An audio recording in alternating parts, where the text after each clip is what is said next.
Bonjour à tous, un petit retour en vidéo euh, qui va peut-être être plus régulier. Ça me titille de refaire des vidéos, peut-être pas dans le format avec les montages et tout comme je faisais dernièrement, mais avec la feuille, le stylo, c'est plus rapide. Donc mettez des likes, abonnez-vous, partagez sur vos réseaux surtout, parce que je pense que le shadowban sur la chaîne n'a pas disparu. Donc les pouces bleus et tout, ça fait plaisir, mais je pense pas que c'est ça qui va altérer l'algorithme de YouTube. Donc les prochaines vidéos, s'il y en a, j'en ai une en tête, mais après d'autres aussi. Les prochaines vidéos, ça sera pas sur le sujet de la dissidence ou pseudo-dissidence, mais sur l'actualité. Donc si vous avez des sujets d'actualité que vous voulez qu'on partage en vidéo interposée ou dans les commentaires, n'hésitez pas. Le titre de la vidéo, ouais, c'est un jeu de mots pourri, jeu de mots bidon, vous me connaissez. Dieudo n'est plus. Dieudo n'est plus. Qu'est-ce qu'il n'est plus? Ça va être l'objet de la vidéo et de l'hypothèse farfelue. Donc ouais, si vous ne connaissez pas la chaîne, je reprends des faits d'actualité, des faits qu'on trouve sur internet, de culture générale parfois aussi, pour à la fin émettre une hypothèse farfelue sur notre avenir à court, moyen ou long terme. Donc l'hypothèse farfelue, ça sera sur ce que Dieudonné ne sera plus dans quelques mois, années, plus court moyen terme, quoi. Dans les faits d'actualité sur l'affaire Dieudo, il y a la tournée avec Jean-Marie Bigard. Ça va être le deuxième point. Dans le premier point, c'est un peu vieux au niveau de l'actualité. C'est monsieur Thomas Enland. Thomas Enland, si vous ne connaissez pas ce nom, peut-être que vous connaîtriez Mathias Cardet, qui a écrit un livre, L'effroyable imposture du rap, aux éditions Contre-Culture d'Alain Soral, la pseudo-dissidence, Dieudo Soral et tout ça. Donc Mathias Cardet, c'est Thomas Enland, c'est aussi Thomas Paune. Donc pourquoi Thomas Paune, je sais pas, en tout cas sur Thomas, Mathias, les espèces d'anagrammes, c'est souvent lui. Ce monsieur nous a offert en 2022, donc c'est assez récent, mais c'était en janvier, donc ça date un petit peu quand même, plus de 8 mois, d'un livre qui s'intitule Les bouffons de la haine. Ah, la haine. Donc, dans ce livre, que nous révèle-t-il? Que lui-même, Thomas Enland, était infiltré, c'était un infiltré. Et il n'était pas piloté, on va dire, ou infiltré sous mandat, je sais pas moi, des Black Dragons, de SOS Racisme, des sionistes et tout ça. Non, il était un infiltré des services, des renseignements généraux, des services secrets, donc voilà, des services. Les guillemets, c'est pour dire que c'est secret, parce qu'on ne dit pas que c'est, on n'écrit pas un secret, on met les guillemets, quoi. Donc voilà sa révélation qui confirme, faut l'avouer, l'hypothèse de dissidence d'État d'un gars lambda, un fantôme sur Internet, qui avait été dans les premiers à dire que Dieudo Soral, c'était la dissidence d'État, c'était un pot de miel, afin de contenir une contestation, afin d'espionner, de faire la liste de contestataires plus ou moins dangereux, on ne le sait pas, mais voilà que c'était une opération de service, entre guillemets, les services. C'est officiel, dirons-nous, c'est dans un livre, c'est écrit quelque part pour la postérité. La dissidence dieudo-soralienne a été infiltrée. Alors, est-ce qu'elle était un peu infiltrée et donc c'était à l'insu de leur plein gré à Dieudo-Soral? Est-ce que c'était totalement infiltré et que ce monsieur Thomas Enland était une sorte d'agent de liaison entre Dieudo et les commanditaires des services, entre guillemets services? Donc Tout cela, ces deux options, c'est des hypothèses farfelues qui ne sont pas l'objet de cette vidéo, quoique quand même. Et donc on en arrive, après cette petite actualité de janvier, à l'autre actualité qui est surtout celle de Christelle Camus. Donc Madame Christelle Camus, et c'est une productrice de spectacles, des vedettes des années 80 et peut-être d'autres que j'ignore. En tout cas, sa photo de profil sur YouTube, c'est la tournée des stars des années 80, dont elle est la productrice. Elle produit aussi Monsieur Jean-Marie Bigard, donc on y arrive tout doucement. Monsieur Bigard, avec un D, je sais pas, je suis pas bien sûr, désolé pour l'orthographe. Et de Diodo, mais pas vraiment de Diodo, en tout cas il y a quelque chose de particulier. Hein. Là, elle produit Dieudonné parce qu'elle produit Bigard. Donc, vu qu'il voulait faire un spectacle foutu pour foutu, donc le foutu, c'était Jean-Marie Bigard, plus, si on met un S, foutu pour foutu, c'était Dieudonné Mbala bis, 2 fois Mbala. Donc, elle n'est pas la productrice a priori ou avant cela de Dieudonné, elle était la productrice de Jean-Marie Bigard, mais elle a quand même produit Dieudonné. Elle a produit Dieudonné sur le spectacle Foxtrot. Donc c'est elle-même qui le rappelle. À l'époque, c'est vrai que quand elle n'était plus après Foxtrot, je sais plus c'était quoi le spectacle après. On a supposé que c'était l'avarice ou de Dieudonné ou de son épouse qui a fait que voilà ils l'ont plus ou moins sorti, dégagé pour toucher plus d'argent vu que c'est eux qui produisaient les spectacles et qui faisaient les tournées. À l'époque, je sais plus qui avait dénoncé le fait que dans la nouvelle société de production qui remplaçait donc celle de Madame Camus, c'était le frère de la femme de, c'était le beau-frère de Dieudonné quoi, c'était toute la belle famille de Dieudonné qui était là-dedans. Et donc ça victimisait à l'époque Dieudonné en disant que voilà il était pris en otage par son épouse, c'est elle qui aime l'argent et tout ça quoi. Donc on va revenir sur Foxtrot et la précédente collaboration. Et donc le dernier personnage, c'est le dépeceur de Montauban. Comment s'appelle-t-il? Je sais même plus. Ouais, j'ai oublié le nom. Désolé pour lui. C'est son surnom. Voilà, il a fait, je sais pas, 15 ou 20 ans de prison pour avoir dépecé des personnes. Je me rappelle plus le fait divers. Hein. Vous tapez le dépeceur de Montauban et vous allez retrouver des reportages de fait entrer l'accusé de Karl Zéro sur cette tragique histoire. Donc ce personnage était aussi à l'époque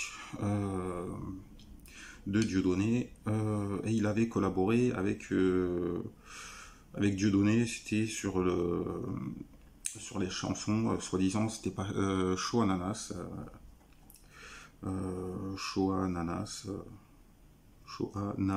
ouais, c'est très mal écrit, on s'en fiche.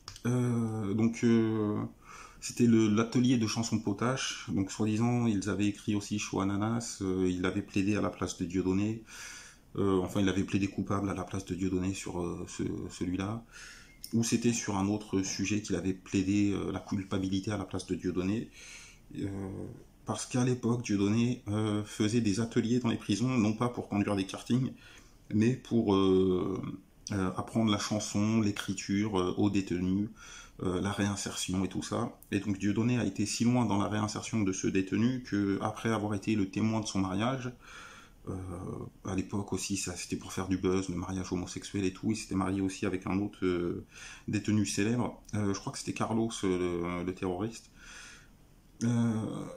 Dieudonné, une fois que sorti de prison, le dépeceur, la réinsertion et tout ça, en a fait son garde du corps, en a fait son nègre aussi. Il écrirait, c'est au conditionnel, une partie de ses spectacles.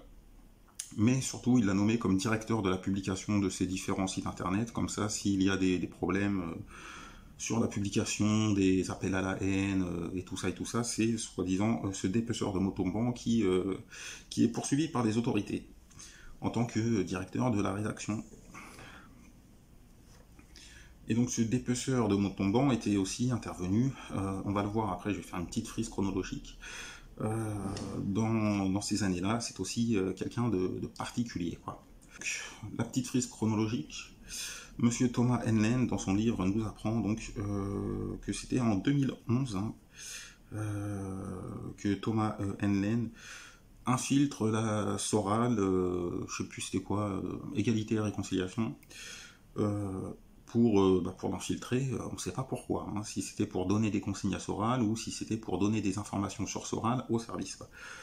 Donc l'infiltration commence, 2011, hein, il n'y a rien de particulier. Plus particulier, le Foxtrot de Christelle Camus, donc Christelle Camus, 2012, on a Foxtrot.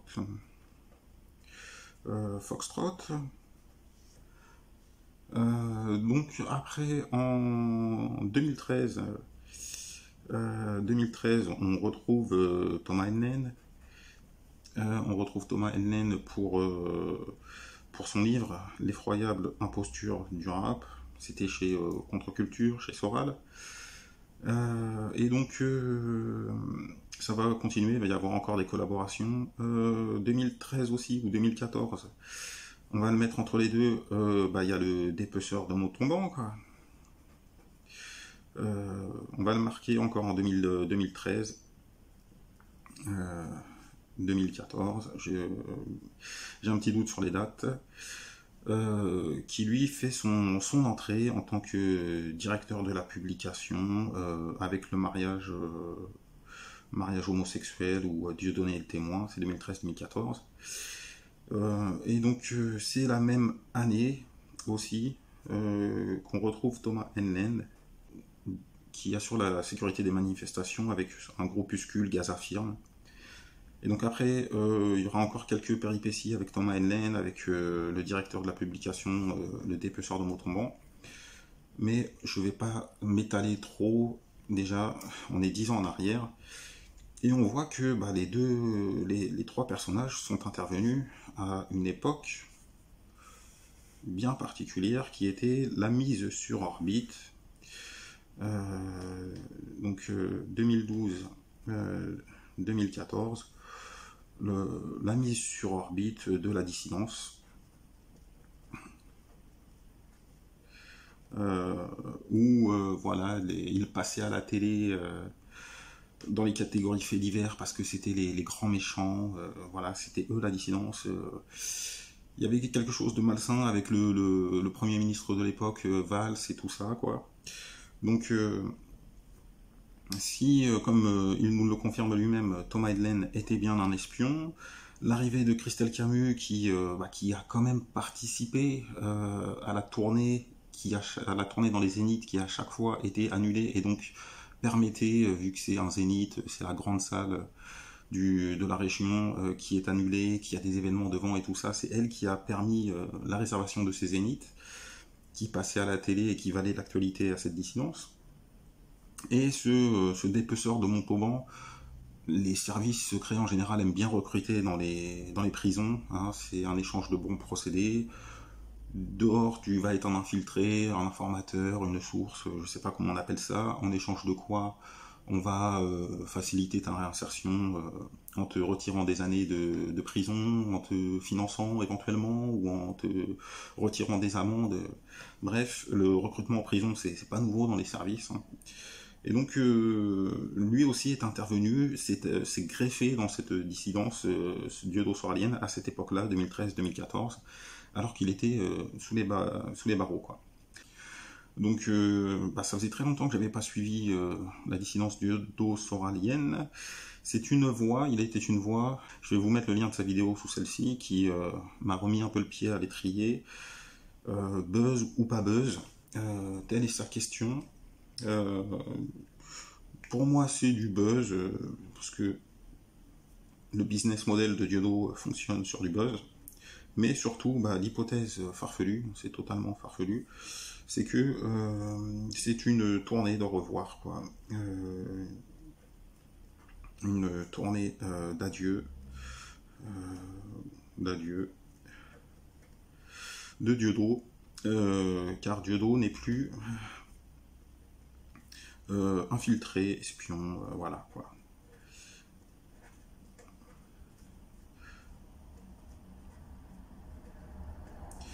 Pour le remercier de ses bons et loyaux services pendant presque 10 ans, à avoir été la bête immonde, l'ennemi public numéro 1, celui sur lequel il fallait cracher systématiquement et tout ça. Pour le remercier de tout ça, on lui offre une tournée nationale dans les Zéniths. Donc la tournée, ça va remplir la caisse, hein, remplir les dollars, quoi. Plus son ego quand même, parce que bon, voilà, c'est un artiste, donc il a un ego, et partir avec des petites salles en France, une tournée dans un bus, tout ça, c'est pas terrible. Là, il va sortir par la grande porte. Il aime à dire qu'il est rentré dans l'histoire par le fond des chiottes. Les services, pour le remercier, le font sortir de l'histoire par la grande porte et par une tournée organisée par une de leurs collaboratrices, infiltrée, non infiltrée, et écrit par un peut-être des leurs aussi également, le dépeceur de Montauban, un spectacle donc écrit et produit par des personnes qui sont intervenues dans un moment particulier dans la dissidence diodo-soralienne. Donc d'autant que pour remplir en dollars,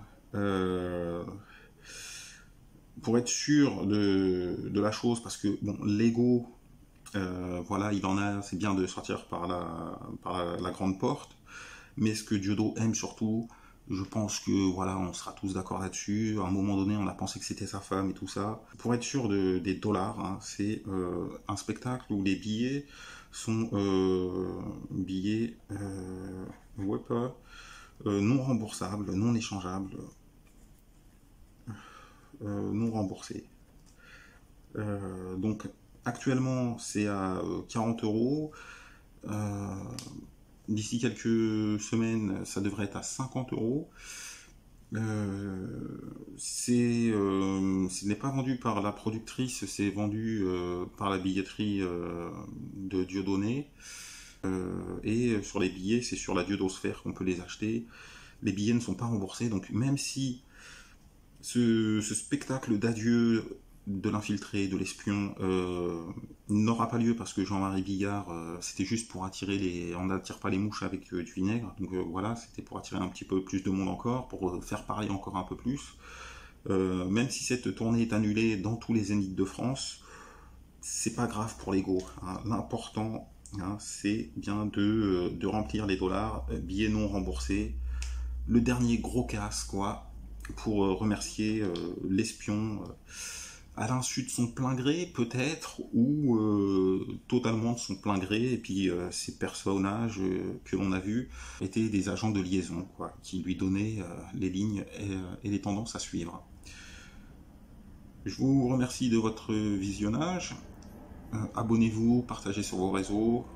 La prochaine vidéo, je ne sais pas dans combien de temps, ça va être sur l'actualité. Si vous avez des sujets d'actualité que vous voulez partager, sur lesquels vous voulez une hypothèse farfelue, elle n'est pas vraiment farfelue hein, quand même, c'est un petit peu farfelu mais pas tellement, n'hésitez pas à les mettre dans les commentaires ou à faire une vidéo, puis me mettre le lien sur mes réseaux, je suis sur Twitter, je suis sur YouTube, là vous le mettez dans les commentaires, Facebook j'y vais plus beaucoup, et sinon le mail. Je vous remercie, bonne continuation à tous.